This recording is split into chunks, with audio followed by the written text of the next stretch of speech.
Good afternoon. Welcome, everyone. Welcome to this last panel of the first day, and maybe it's the best one, and the most expected one as well. Maybe one of the most interesting ones that we're going to have here, which is the conversation now is about intersection between artificial intelligence, 5G, and IoT. So enabling new services in the bank of things. So how can you take advantage of interconnection and data generated by these smart devices that we're going to be using increasingly on a daily basis to improve the experience of our customers, to make transactions faster, and to create business opportunities for banks? So are we prepared for this world where the banking operations are not only going to be something that we do, but something that will happen automatically according to the objects that we interact with on a daily basis? So we're going to answer these questions and others. So I would like to invite onto stage Marcos Ferrari, the Executive President of Connexus. Thank you, Paulo. Paulo Alves. Marcos, actually. Then Paulo Alves from Banco do Brasil. And Tassiana Rugoni, the coordinator of the MBA at FIAP. Please take a seat. Gente, muito grato. So I'm very grateful to have you here today. And I think this is the last panel, but I think it's one of the most interesting ones. But let me go straight to the point. Part of the future of digital banks is for them to become less visible because they're going to be incorporated to other daily activities with the help of IoT, 5G, and artificial intelligence. We already have tags to pay the paying, and then we have bracelets also. You can pay just getting close to the payment. And IoT, we have personalization and no friction in terms of payment. So let me start with Tassiana. Tassiana, you have 4 minutes to give us a lesson. Good afternoon, everyone. It's a great pleasure to be here with you. And this question that Gustavo asked is the $1 million question. And I don't know if I'm going to be that daring to actually say how we're going to reach this without any friction in a more fluid manner. And we can look at the numbers, the statistics, and follow up on this technological advancement. So it's an estimation. It's an estimate. So if we look at this with Gartner from 2022, we already have the IoT to this term for banking services, and it's at the top when we're looking at technology or if we're underestimating or overestimating. But Gartner says that in 5 years, so we're looking at 2027, right? We would already have the technology, we would know more about it, and we would reach the plateau with this technology. Talking of statistics, there was another one that says that until 2025, every Brazilian citizen would have about 7 devices around him. So I think it's the statistics that we can validate here. How many machine-to-machine devices do you have? What is machine-to-machine? Everything that is connected in your house. So your Alexa, your virtual assistant, the smart lamps, the video games, the smartphones, everything that is connected, we can count on that. And you've probably counted more than 7. Do you agree? Does it make sense? Because this is a bubble, right? We have an audience that is high tech. And this shows that we're connected, that we're moving well in this way. Although, of course, in Brazil, it has continental dimensions. There are still places in shadow where there's no G. It's not even 4G. It's definitely not 5G. And there are places that have a type of connection with the internet, and you're all young. You never heard of that, right? But it's a type of commutation. It's a tech language here. It's not per package, it's per circuit. So when you access the internet, the circuit closes. It's not from my time as well. And they said that the mothers got angry because the telephone was busy. So it's really crazy. You know, people would access it after midnight. There was something called Pulse, right? And so you wouldn't charge it. People would access it only after midnight. Yeah, some people are nodding, so I think some people remember. So I am playing around about this internet, but it was yesterday, right?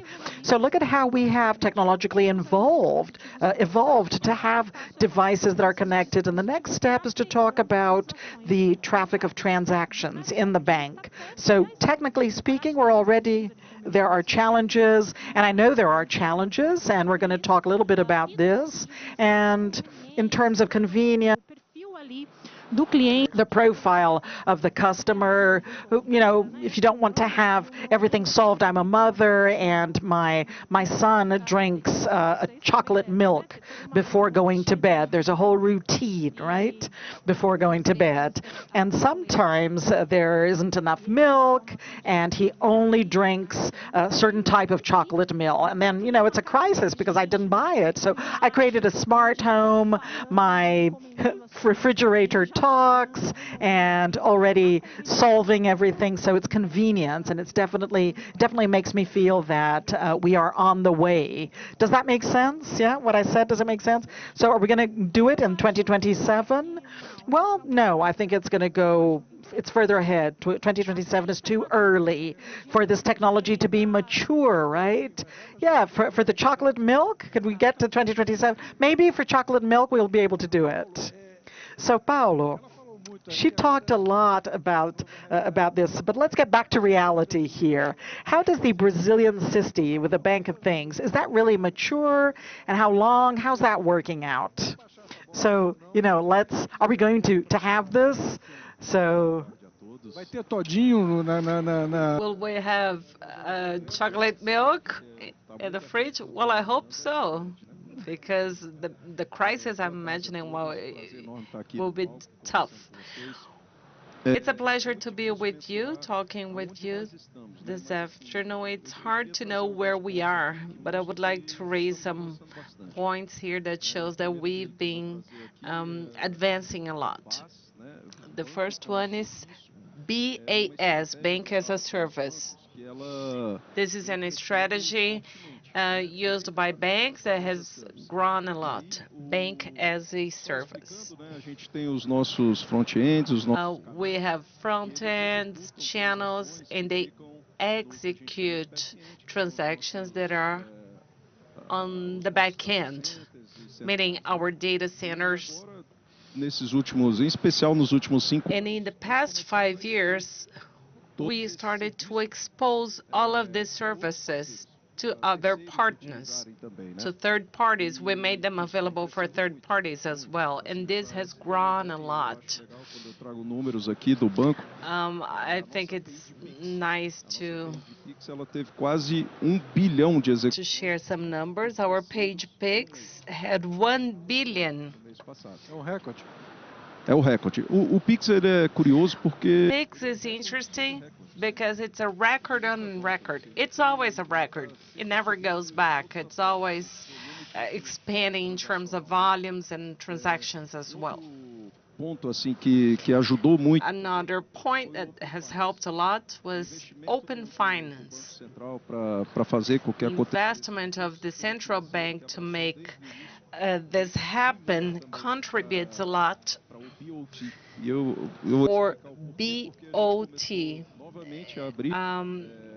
Mais transações para. We started to open more and more transactions for partners, for devices. This increase has brought more information. With more information, we can close more deals, we can create more products, more services. Para se ter uma ideia, assim, ele não foi. Just to give you an idea, it wasn't adopted very quickly, as quickly as Pix, but it's growing as well. People are also more aware about the system. We have 86 million clients in total in the central bank, and 3 million of these people are already aware and have opened their finance already, allowing us to share this data. Another point that helps a lot is connectivity. Connectivity has been evolving. We have this challenge that our country is a very large one. One of the roles I have at the bank is to bring connectivity to very different places in the country. But in some places, it is a real challenge because sometimes we have to get on a boat and travel for 2 days to reach these places. Mas o que ele evoluiu nos últimos anos já But it has evolved a lot, dispositivos enabling sensors, devices, helping us dentro deliver fine banking services already on IoT. Is the entire country connected nowadays? nesse país hoje. Just to give us an overview of the connectivity status. assim, ó, eu vou trazer alguns pontos, né, principalmente na região Well, in the north and northeast region, in the countryside, it's still hard to get there. The Army did a great job in a project called Connected Amazon. It delivered a lot of connectivity. Nowadays, we have satellite connection, and this helps a lot as well, but we still have some uncovered areas, and we see the difference at the speed of connectivity depending on where we are located. And in IoT, we collect as much data as possible. That's why we have many devices and sensors to be able to work on this data. But we need connectivity to dentro desse processo. move this data. Connectivity is key. Eu queria te pedir para você responder So para Marcos, e contar aqui como é que é o 5G. what about 5G? This was a promise, and we have talked a lot about this. Sobre a And IoT has helped consolidate bank as a service from the perspective of who works with connectivity. Can you give us an overview on that? Sure. Thank you for the invitation to represent Connexus. Connexus is like FEBRABANs, but for telcos. We're, let's say, equivalent associations. 5G was deployed in 2021. Estamos com 3 anos It's been para avançar. we've been working on it intensively for 3 years now, Pronto? Melhorou. testing the new microphone. Melhorar o som aqui. Microfone rosa. Could you please improve his phone? São rosas, né? The pink microphone, actually, all of them are pink, but yeah, Então, mas please go ahead. But did you hear me? Yeah, sure. Yes. Então, nós começamos em 2022 a implantar o 5G. We started working with 5G in 2022. Nowadays, we have almost 5 million people using 5G. Quando comparado, It has expanded very fastly when compared to 4G. mais ou menos uma vez e meia a mais. I would say 1.5 times more than 5G. A gente está avançando rápido. 5G's expansion.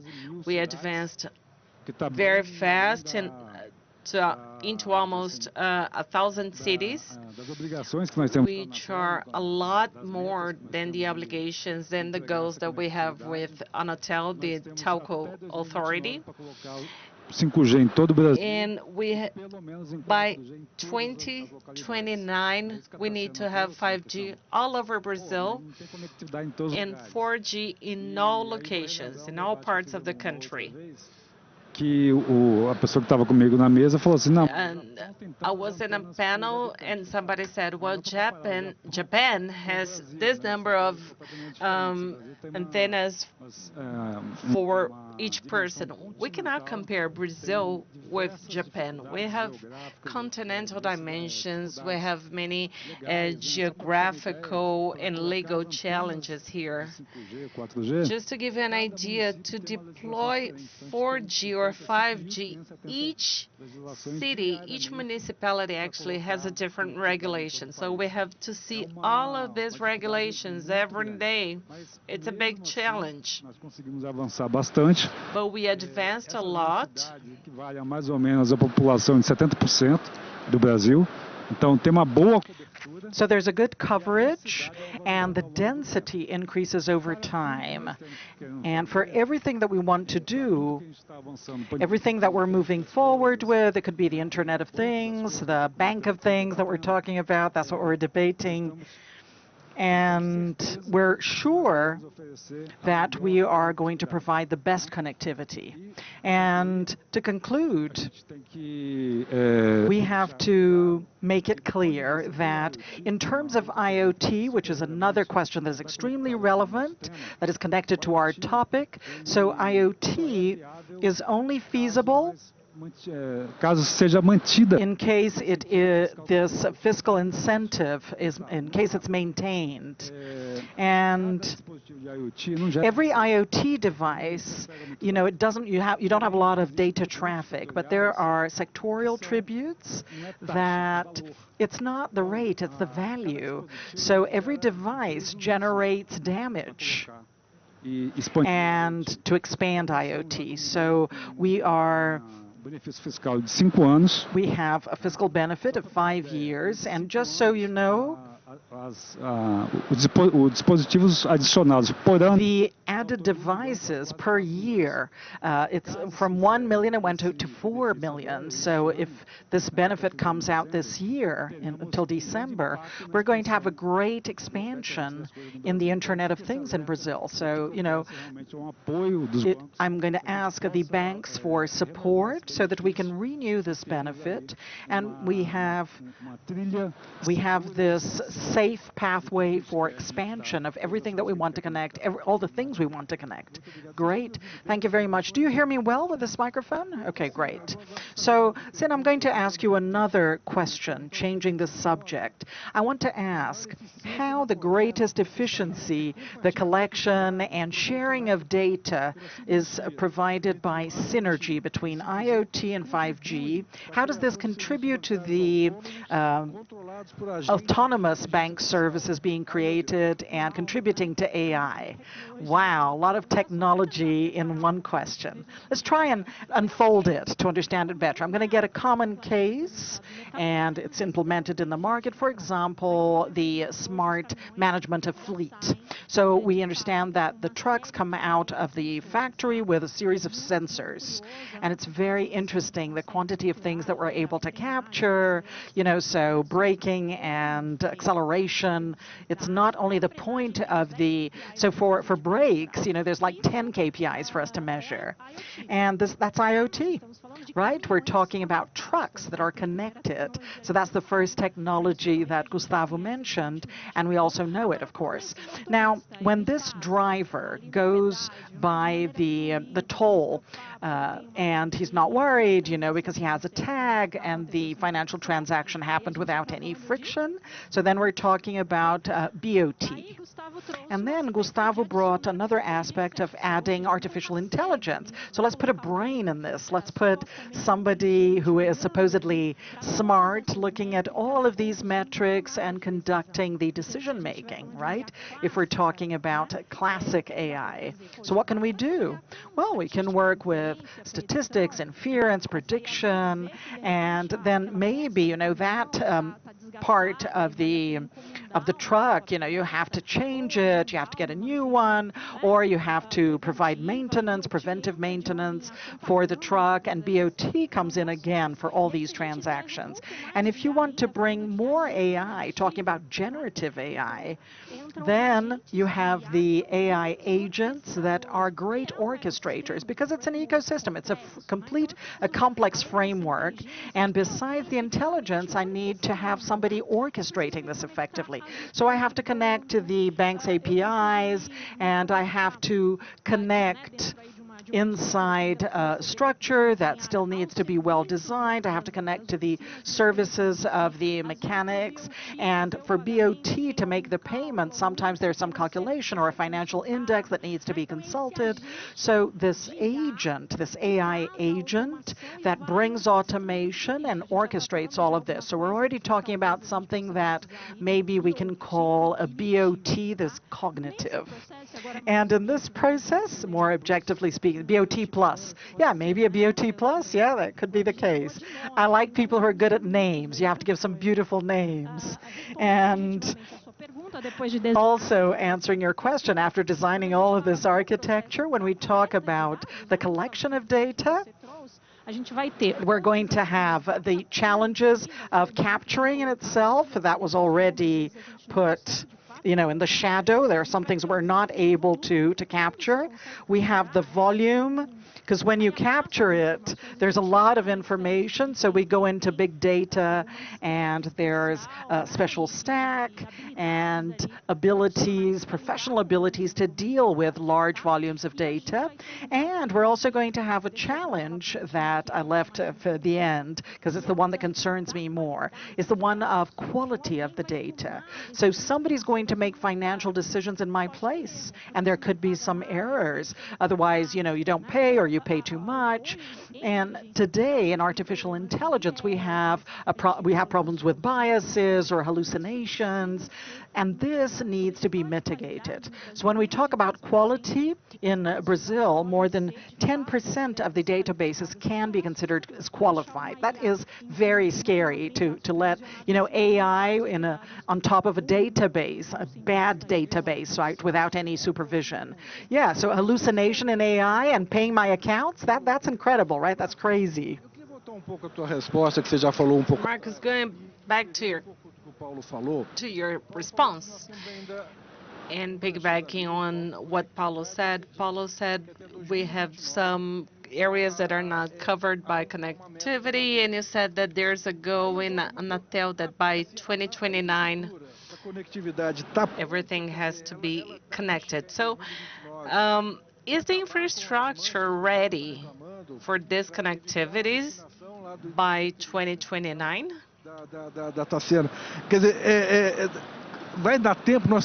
Do you have enough time to do this by then? You said that you have infrastructure, but is it really ready? What is your perspective about that? Can we get there in 4 years? Well, Gustavo, our perspective is always positive. Every day we work very hard so that we can advance in our connectivity. Brazil has continental challenges. We've been advancing despite all difficulties. Compared to 4 or 5 years ago, Brazil is a lot more connected. We cannot compare. Just to give you an idea, nowadays we have 260 million cell phones in Brazil that allow people to be connected. 260 million cell phones means that some people have more than one and to use in their household or daily activities. 90% of the population has access to the internet. This is great progress. When compared to sanitation, for example, when we compare 20 years ago to today, we have advanced a lot more in terms of universalization of connectivity than sanitation did, because telecommunications is a great success case. We offered the conditions for operators to have connectivity all over Brazil, and they've been working on that. There will always be difficulties, challenges. He mentioned the Connected Amazon project. Well, we created the 2 infravias already, and we're connecting the 3rd one. It's not easy at all because we have to connect cables on the river, and this is very difficult technology, but I have positive view about that. More people are connected. Tá sendo. Eu não sou dessa. The challenge, well, Muitos dos nossos I, I'm not from the time when you had to dial up uh, to use the internet, but fronteira, né, que de fato há essa dificuldade. there is a, let's say, there is a border dividing these two worlds. It is hard to get connection, but we ensure Pelo accessibility to all services offered by AI, by OT. com certeza. Is it scalable? Yes, for sure. We have a robust infrastructure. During the pandemic, for example, what happened was a great example. The entire Brazilian economy stopped and it started to work based on networks. And we, the telecommunications industry, enabled that. This is proof that the telecommunications industry works, and it's a good basis for the progression of the Internet of Things. And Situação não. well, I didn't want to put you on the spot, but Reforçando esse ponto que ele colocou. reinforcing what he said here. In the past 5 years, it's clear how much it has improved. But there's a challenge regarding the size of the country. Everything is going well, everything is fine, but this convenience offered by Banking of Things has challenges as well. So let me ask you a question, starting with Paulo. Paulo, what are the major challenges that you see for BOT and how to overcome them? The floor is yours. A gente explorou muito aqui, não vou entrar mais na parte da conectividade. Well, I won't talk about connectivity anymore because we have explored it enough. But as she said, I need data. I mean, a lot of data and great quality data, because this way E ser muito assertivo, principalmente we can work with AI entregar uma within our banks and deliver a great experience for our customers. Fica esse desafio da conectividade. This is A gente tem connectivity is a challenge. que quando a gente aumenta muito a quantidade de Also, when we increase the number of devices and the level of connectivity, we also increase our exposed surface. So security is a very important point. e a regulamentação Data privacy and regulation as well. We need to se feita com muita evolve in terms of regulation. If you come up with regulation very early, it kills innovation. But if it comes very late, it cannot work on gaps that will make it harder for us to evolve. regulação de, por exemplo, vou trazer, é porque muitas vezes quando a When I talk about regulation, gente caminho feliz, né? well, Vou fazer Pix, when we create a journey, we think about the happy e path. Everything works out. For example, I'm sending you a Pix and everything is fine. But I may type the wrong number. We may have a fraudster in our way. quem são os responsáveis? And in these situations, we need to make it clear who are the responsible people for these situations. If the bank takes this responsibility to them, maybe this service is not viable for them. Jogar para Tassiana, quer dizer, Yeah, that's a question I would like to ask Tassiana. Security is something that concerns us all. mundo que é cada vez mais seguro e inseguro ao mesmo tempo. We need to, we are in a world actually that is secure and insecure at the same time. So what are the challenges and risks that we see? Well, this is the point. Legal responsibility, regulation that Paulo mentioned, and you mentioned security now. This needs to be on our radar. If a device, for example, does a transaction that is not correct, who would be responsible for that? The financial institution or the manufacturer of the device? Is it the customer's responsibility? So liability is important. And also we need to bring more technology to organize these processes. We may have smart contracts to be very transparent. Well, I'm adding more complication to this, right?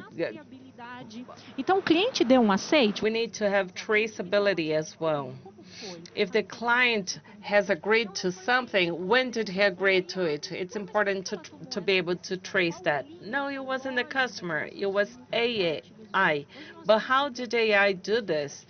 We have libraries for artificial intelligence that are not open source, they are private, so we don't know how they behave.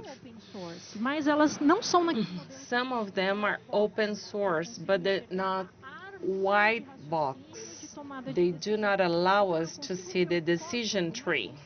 I can see the code, but I don't know exactly the path that they took, the rationale that they followed to make the decision. And maybe sometimes this is not transparent as well. So we need to be able to see all of this to mitigate bias and to have more ethical AI. It's important to have data security, of course. We have to mature our companies and financial institutions. We need to increase our governance of AI, of data. Think about privacy as a differential.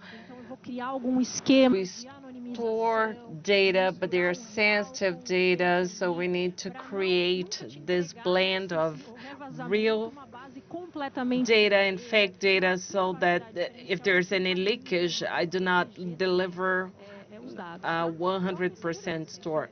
Well, we need to focus on security. Okay, let's get out of the script now. I have a question for you. Are there good examples abroad that we can follow in terms of regulation, or is this a new terrain to be explored, actually? What do you think about that? Bom, eu vou começando respondendo a pergunta básica. Well, let me answer your basic question here. What are the challenges that I see? Education. Using these new tools require intense education work.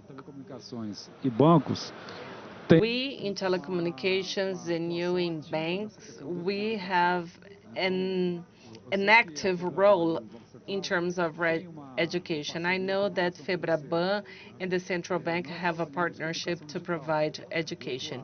We work with digital education, but it's still a big challenge.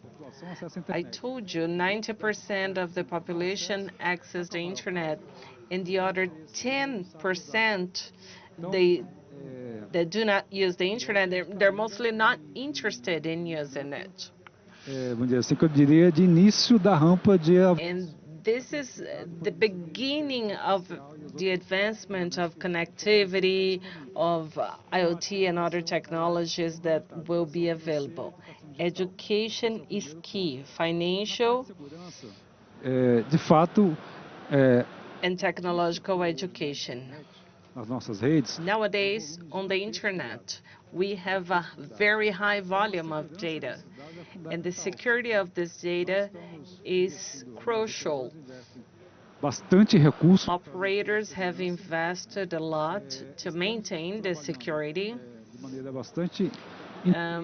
We've been working very intensively together with the No Comitê de Cybersegurança. regulating agency and also with the Brazilian government, because we understand that data security is key. Países como There are some countries such as Germany, France that are very advanced in this aspect. They have data protection. Gosto de chamar atenção. And I always like to draw attention to this topic. Tatiana can talk more about that. But nowadays, we're living in an economy of data. Uma economia We came from an economy of means of production to an economy of data. Porém, qual o valor dos dados? But what is the value of data? Nós somos aqui uma classe Individually, we here, we value data, but I'm sure that 98% of the population has no idea of the value of their data. And this is a key point for us to be able to advance with ethics and commitment with citizens that use data. como proteger dados. And how can we protect this data? How can we use them A lei geral in a secure way? We have the General Data Protection Law. We brought it from Europe to here. It's still a challenge. na gestão atual. Não conseguiu de fato ainda We've been working on it, but this law has not consolidated us controlar as ações, as controlling actions utilizadas de maneira so that data is used appropriately. uma câmera fotográfica I remember that one company started taking pictures of filas e filas de pessoas para tirar foto. taking picture of people here in São Paulo. And what is the value of these photos for that person? Monetização Zero. But this data is very important to monetize and to increase some operations in the digital world. This evolution we're seeing como sociedade brings challenges that we as a society need to talk about so that we're able to advance in a safe way. So we have some international examples that can be followed, right? Yes. Let me go back to the script. A question for Paulo. Será uma Paulo, crítica no banco will blockchain be a critical layer in the IoT? How do they talk to each other? In Drax, the Brazilian digital currency, does it, let's say, fit Crítica desse processo. the Internet of Things?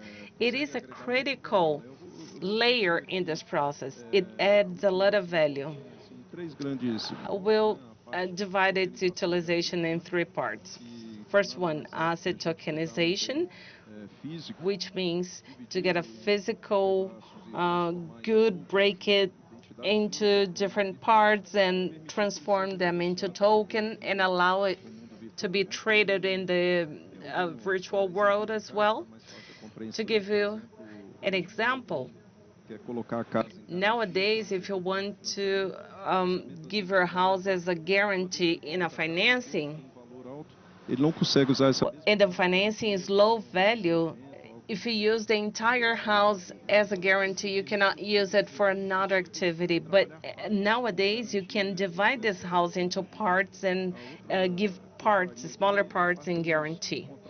Another example is related to smart contracts. Tatiana talked about them. ficar aqui de uma forma mais abstrata, seria dentro dessa cadeia de blockchain, In this blockchain, algo it would be an execution related to something predetermined. Let me give you an example. I'm selling my house to Tatiana, and there comes a point in this process that she transfers the money to me, and I need to transfer this money to primeiro, né? Tem to the notary's office.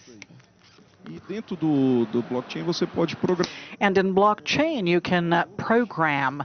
So when the value X comes out of her account and goes to mine, then you execute it. Yeah, it's Drex. Yeah, that's the smart contract that is supported on the platform, on the blockchain platform. And this is really going to help us to intermediate some processes, some agents, and it's also going to help to bring security to both sides.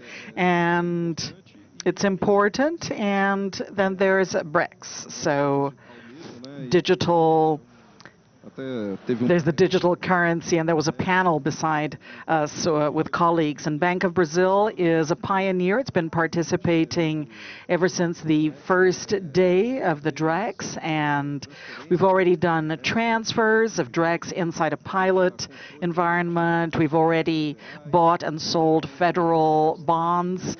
So we're very excited about what DREX can bring, and it has a potential to transform business products. So we're really looking at it closely. There's going to be the second phase now. We're going to work with CDBs as a guarantee, as an assurance, and we're going to have some points in a consortium to continue developing it. So I think these are the three examples that blockchain can contribute to as at a certain level.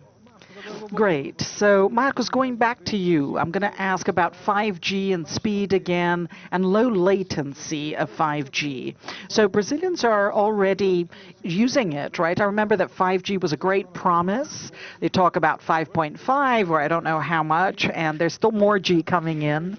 But with 5G, are people already using it, really? Do the operators actually offer what they were supposed to offer, considering the typical 5G issues? Is there going to be news? Well, Gustavo, 5G has this characteristic. So very low latency, very high speed, and a high capacity to transmit data. So this by itself potentializes the uses that can be made with this technology. So today, we have come to 50 million users, and most of them have already used this capacity, these attributes, let's call it that. They've used these attributes in their cell phones and their smartphones. So they have a device that is much faster. It's much faster, and there's lots of applications. But 5G also has a benefit, and even indirectly, right, B2B. So the financial system is a clear example of the use of 5G technology to advance in digital technologies. So if the financial system today advances faster in terms of digital solutions, AI, and cloud, this is thanks to 5G. And there are other applications that are being made, yes, and there's a lot of advance in terms of agro. We are making partnerships, very successful partnerships, and we're trying to increase the productivity of agro using 5G. We're also working with the industry, 4.0 industry. It's much faster when you have a 5G system acting in that industry. So in fact, you have 5G applications that we're working with, and there's also the use, trying to offer better services. So as soon as we offer the network for the people to be able to connect, we can offer some end-to-end. We have connectivity and added services to that connectivity. So this is the advance that we are making. So it's not only going to be an infrastructure step, it's going to be infrastructure plus services. So services that are being customized according to the customer. So this is something that we're doing, for example, in roads. So in roads, they demand connectivity throughout the road because all the services are connected to that connectivity. So the toll booth is there. Yeah, exactly. And therefore, we're able to advance with 5G and the technologies that are possible in the roads of São Paulo. I'm going to go to Brasília. Okay, and I'll do it.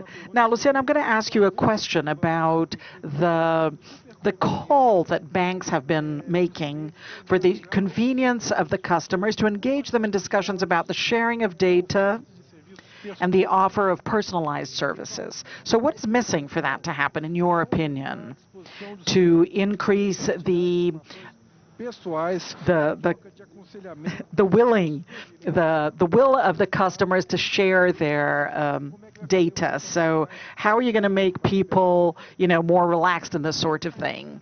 Well, the thing about sharing information is very powerful if you're thinking about personalization, the approach of the customer. So the story starts with open banking, and it's interesting to see different sectors pushing innovation, right? We saw that happening, open banking and open insurance and bringing along open finance. And the open issue, which is very powerful if you actually think with me, because open health, you're going to have access to your healthcare data, and there are other educational aspects as well, security. And when we build this map, it's a great jigsaw puzzle. I actually have a 360 view. I said 350, but it's 360. And I have a 360 view of my customer, and I can actually achieve hyper-personalization. So that's very rich. It's very interesting, but there are some problems. So technologically speaking, and it seems to be simple, but it's not. I have, the financial institution, and I have the data, Gustavo's data. So I know who Gustavo is in my structure. And now Gustavo also wants to share information with me, information about his transactions, his financial transactions with other institutions. So it's data that is coming from the outside. And with the integration and the communication, technically speaking, of these two sources and knowing who Gustavo is inside, understanding it's the same Gustavo that is out there, and making a match of this information, it's already a great challenge. And we already know, I'm a consultant, I'm inside the financial institutions, and I can technologically see how I can get things from my mainframe, from my legacy. So, it's a technical issue, but there are other issues that are maybe more relevant for us to talk about here, looking at the business. And so it's my mom.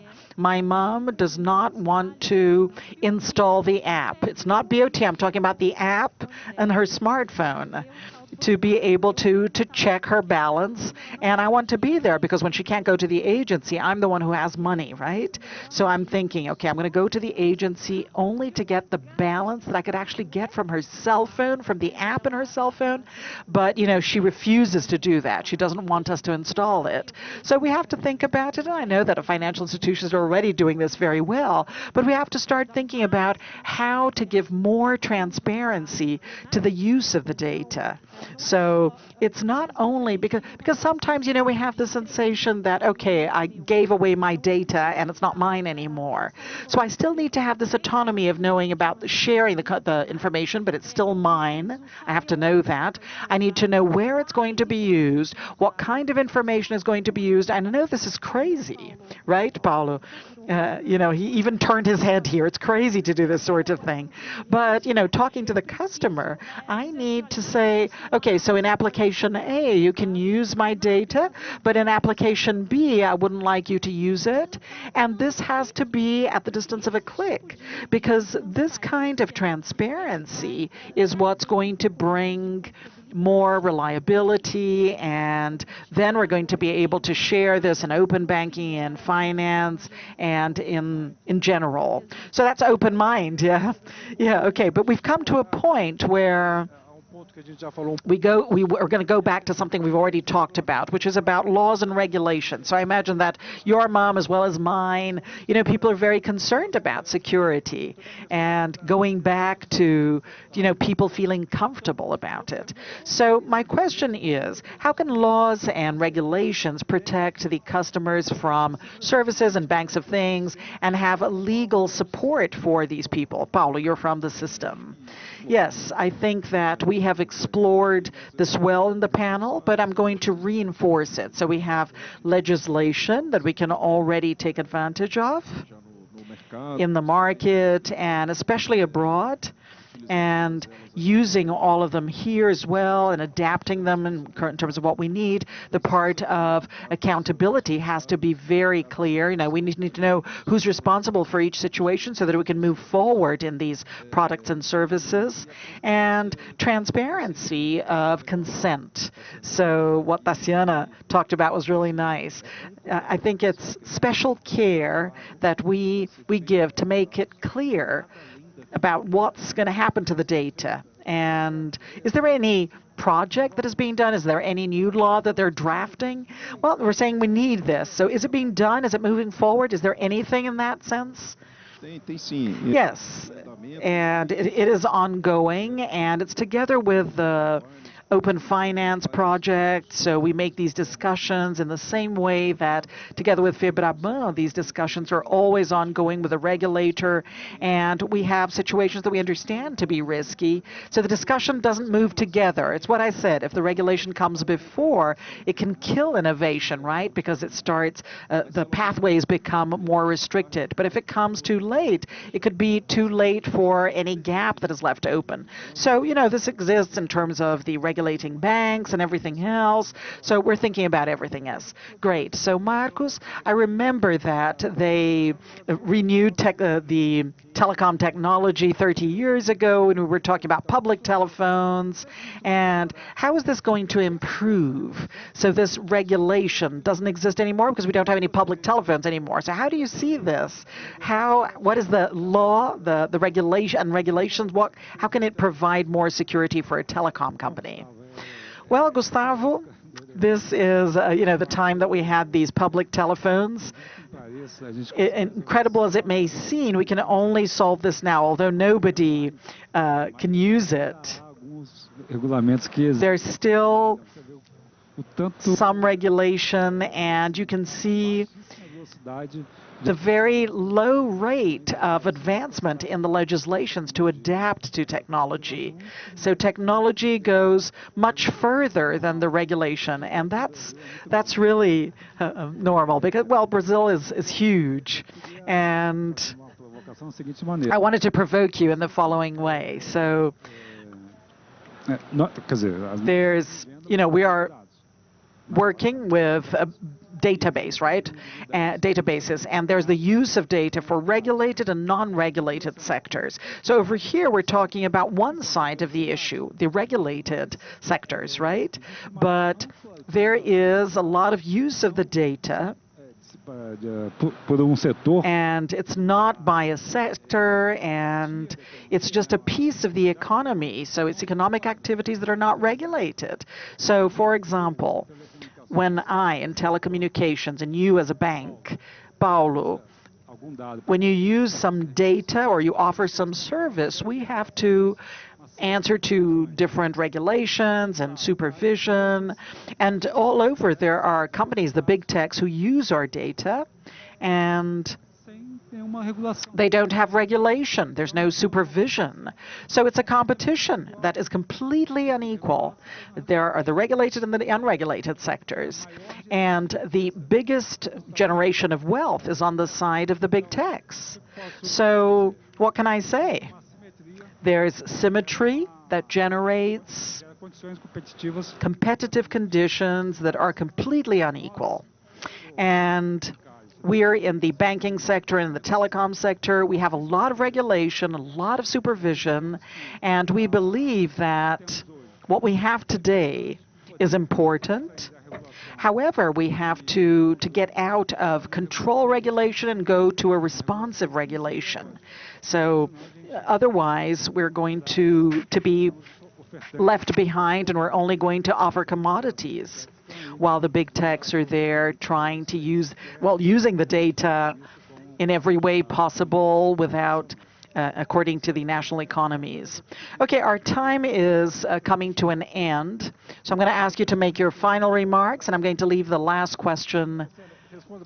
So Tassiana, So Tassiana, you've already talked about this, but let's keep talking about what we're doing. So I'm going to bring a point for us to reflect, which is speed.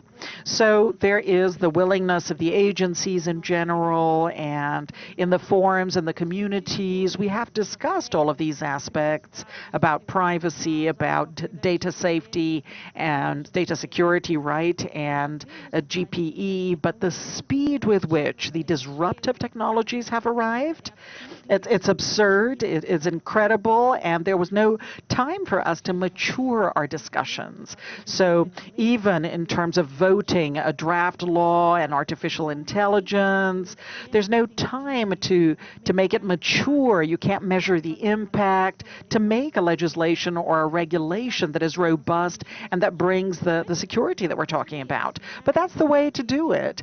And talking about the regulatory brand or marks, so creating regulatory zones, experimental ones, which is what SUSEP did recently with a regulatory sandbox. That's the way to do it. But the issue is the timing. You know, we're running after this. Yeah, now I'm running after time, and I'm going to apologize to Paul. I'm going to go to the last question. So we're almost done here. And besides listening to your final remarks, I would like to know what we're going to do in FEBRABAN Tech 2026 and 27 and 28. What are or how do you imagine the great novelty is going to be in the banking sector? And I'm going to start with Tassiana, please, and then Marcos, and then Paulo can conclude. Sorry about that, we have very little time. 1 minute each. Uma delícia o nosso papo, aprendi demais. It was great to talk to you. Thank you for your patience in listening to us. And maybe talking about invisible banks should be our next debate or our next talk panel. The interactivity in the virtual world. You know, sometimes we think we are in a Black Mirror episode, right? We have these avatars. We can meet in the digital world, closing deals and entering into a smart contract. Of course, I'm just joking, but an invisible bank is our expectation. We want to have transactions done a lot swiftly. So, Paulo, you talked about invisible bank, and then we wrap up with Marco. Can you talk about it? Banco invisível. Well, invisible banking, Existe momento within a journey, there is a moment when the banking experience is not good. Let's say that you're purchasing a new car, you go on the website, check the models, you go to a store, you talk to salespeople there, you have great experiences there, you smell the new car, and then you go to you're going to pay for that car, and that's when banking is a problem and lets your money go to another company. At this moment, being invisible banking is great. We don't want to be in that moment. That's what happens with Uber, for example. You get on an Uber, you live in Uber, and that's it. But the banking is there, invisible. But we do not want to be invisible when we add value.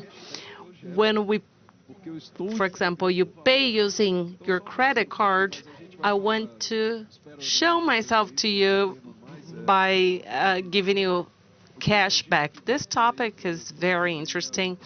I think for the next year, we'll have our DREX, digital currency, progressing, open finance as well, advance being part of the evolution agenda. Together with PIGS, they have been provoking and testing the entire industrial system, and for the good. That's why we support this movement. And everyone has been talking about AI agents. If we use them well, we can deliver a different and enchanting experience to our customers. Marcos, what are your final remarks? What will be the future of banks, in your opinion? I was thinking about this idea of invisible banks, because it doesn't mean invisible people, right? Hoje nós somos uma economia compartilhada. Nowadays, we are a shared economy. Everything is shared. Our data, Uber, Diversas aplicações que tem. many applications are shared. So maybe we're going from a shared economy to an invisible economy, where things can get connected automatically. For example, my fridge can get connected to the bank and can make orders to the supermarket already, and chocolate milk will be available there. But I think we will start thinking about this in the coming years. Great, you have 10 seconds left. So on behalf of FEBRABAN, thank you very much for joining us. Thanks to our audience for the patience. Tomorrow we'll be here again in person and remotely. Thank you. See you.